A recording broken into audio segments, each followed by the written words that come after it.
Ayan. Morning. Good morning po. Kain po tayo. Kain po ulit tayo. Gulay. Papaya tsaka sardinas na may daw ng sili. Tsaka galunggong. Gulay muna po tayo ngayon. Sunod-sunod yung party dito sa tapat namin. Kaya puro karne. Nung nakaraan, puro karne. Yan po tayo. Galunggong. Yung mga kamag-anak ko dyan sa ibang bansa. Kain po tayo. Kapaya, ginisang sardinas. Tsaka suka. Sarap. Sarap.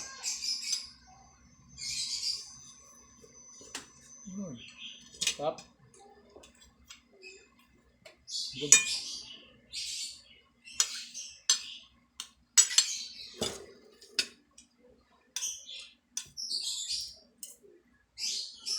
Tanghalian ko na po to. Almost na tanghalian. Ito na. Hapon na. Kakain niya kaya gabi na po.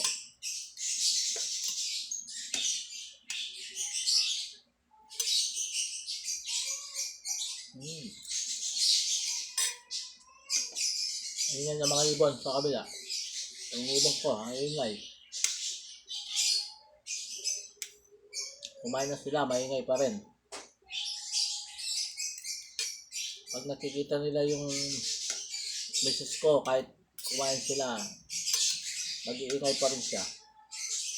Siya kasi nagpapakain, kaya kilala siya. Sarap.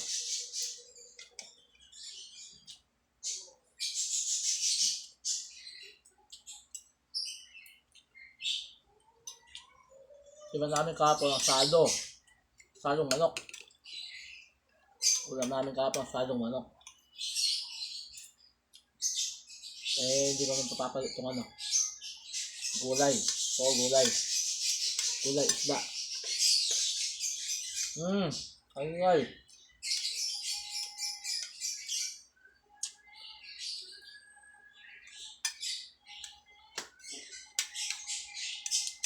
Tapos po wala tayong bawal ngayon. Tubig.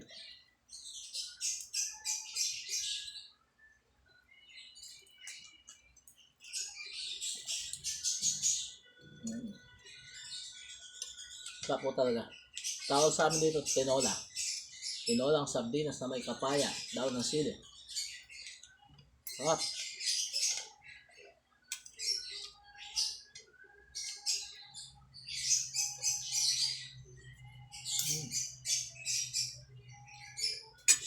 Kain po tayo, mga kaibigan.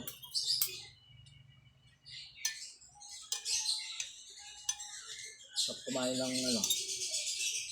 Ano mo sa ba?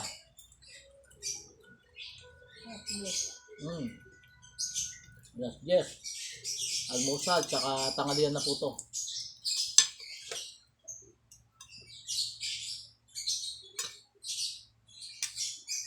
Maaga akong nagtanghalian para maabot ko yung mga estudyante mamaya 12 hanggang 1:00 mga estudyante may pasok po sila. Yung anak ko po hindi siya nakapasok ngayon, nilagna siya, may lagna po siya. Nag-exercise na po kami doon sa teacher niya. Inubo siya eh. Inubo po siya. Uso inubo ngayon dito. Katatapos lang po ng ulan. Ngayon mainit na naman. Ngayon pa lang umaraw. Mainit naman. Sobrang init naman. Sarap. Masarap siya.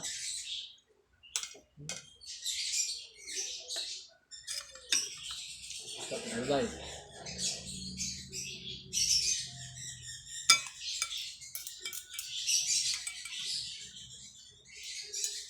papaya na may sardinas, tapos madaming daw ng sili. Tapos nilagyan ko siya ng sili para medyo maanghang siya. Sarap.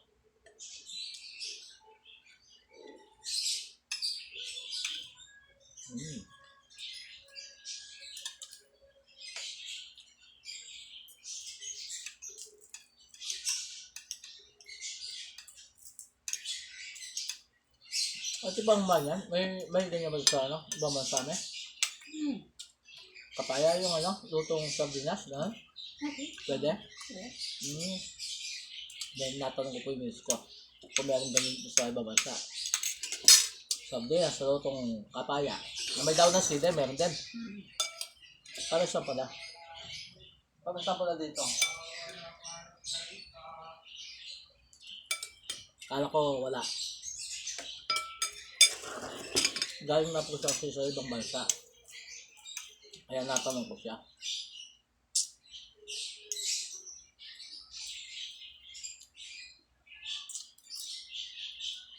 Pero mahal siguro yung sardinas na sa ibang bansa.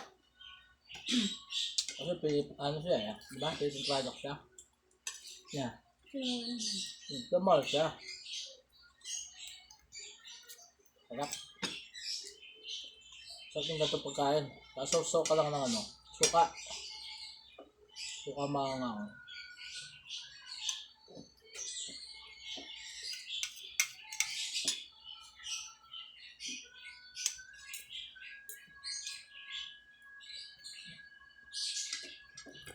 Nagbibideo po akong ganito para yung yung mga kamag-anak, mga kaibigan na nakakain ng ganito. Pagkain tawag yun, Kapampangan, probinsya o pagkain ng mahirap.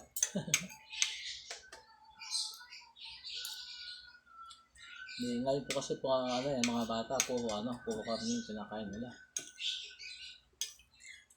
Dapat nito, tinawag sana manok. Kaya kahapon, nag-asado na kami. Asado manok. Manok na naman. Puro dito sa amin dito, puro manok lang po yung manok na lang yung mura. Mahal, halos mahal, lalo yung isda, mahal. Gulay, mahal. Yung manok, yun lang yung mura ngayon dito. Kaya yung madalas kinakain namin, madalas kinakain ng mga ibang pamilya, saka manok. Kasi doon sila nakakamura.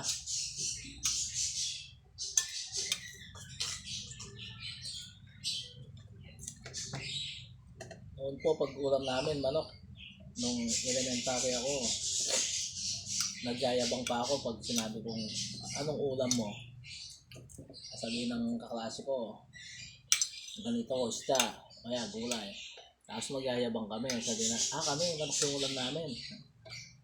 Ganun yung namin noon.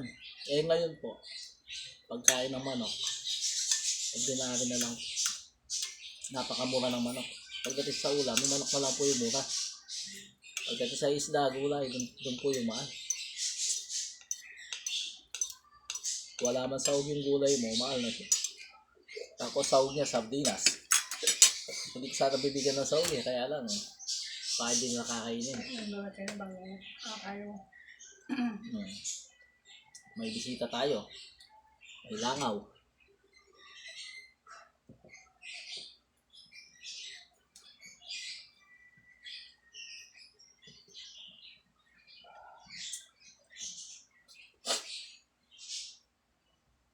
Ang sarap niya.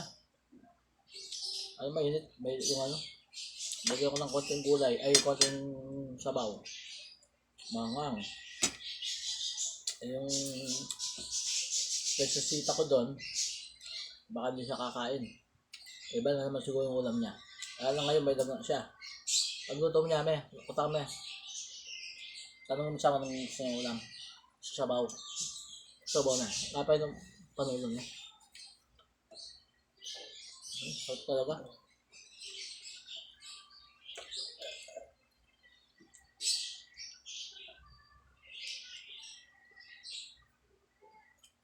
yung mga kaibigan ko, mga kamag-anak yan. Magulang ko dyan sa ibang bansa. Mga tita ko, mga auntie ko dyan. Mga tito ko sa ibang bansa. Pinsan ko, mga cousin ko dyan. Yung pagkain natin sa dito sa Pilipinas. Sardinas na may daon ng siling madami. At meron din siya siling para mga angaw siya. Tapos pinilit ang galunggong. Ang galunggong na malalaki.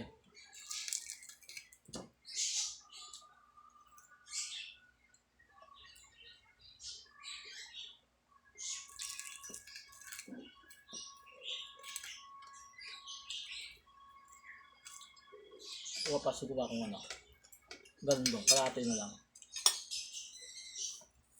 Ito siya. Yung ulo ba? Buntot. Buntot na lang siguro. Ano ko siya eh. Hindi ko maubos yung isa. Nakaisa na ako. Titipid ako. Para may ulam kami bukas. Ay bukas. Hindi pala bukas. Sorry. May ulam kami mamaya. Mamayang gabi. Daming gulay namin. Isang kawali.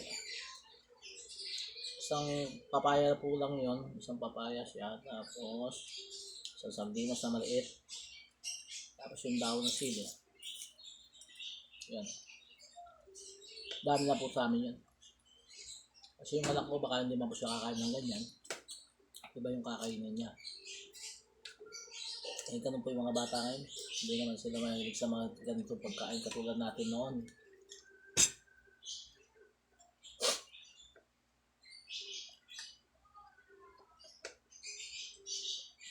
Sarap.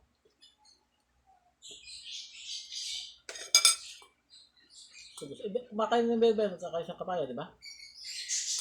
Ewan ko, dati po kumakain siyang kapaya, yung papaya, na may sardinas, ewan ko po siya ngayon kasi may lagnak po siya. Saan na pa-access mo ng steak yan?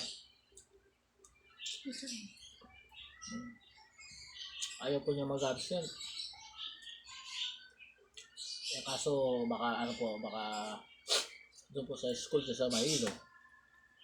Kung siya po ayaw niya mag-absent. Ganito po yun eh. Nag-aaral po yan, di siya nakakapag-absent. Ngayon lang siya nag-absent na. Gusto niya perfect attendance po siya lagi. Ganun po siya. Ang pag-gising, dahil papagising ka sa level, di ba? Yes, na pala. Kaya ba nagising po siya kanina?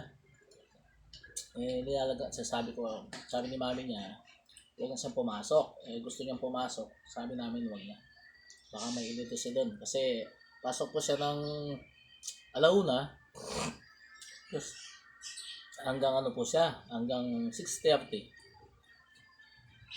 6:30 ng gabi. 6:30 na, di ba?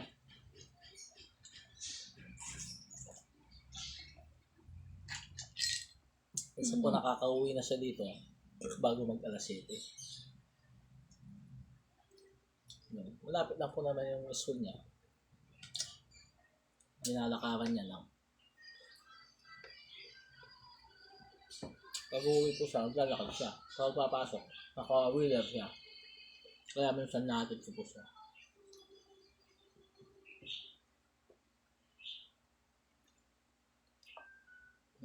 Sarap. Tapos na pong kumain. Sarap. Huwag mo na babalik to. Ang dami pa. Daming tawag ba? Daming gulay. Ay manok. Hindi ko na ganahin yung asadong manok. Sawa ako sa manok.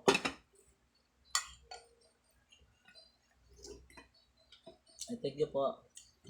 Thank you po sa mga nanood. Saka yung sabay po kayong kumain sa akin pag may oras kayo. Para masarap po tayong magsama sa pagkain. Yung pagkain ng simpleng buhay. Simpleng pagkain po. Bye-bye. Sabi na.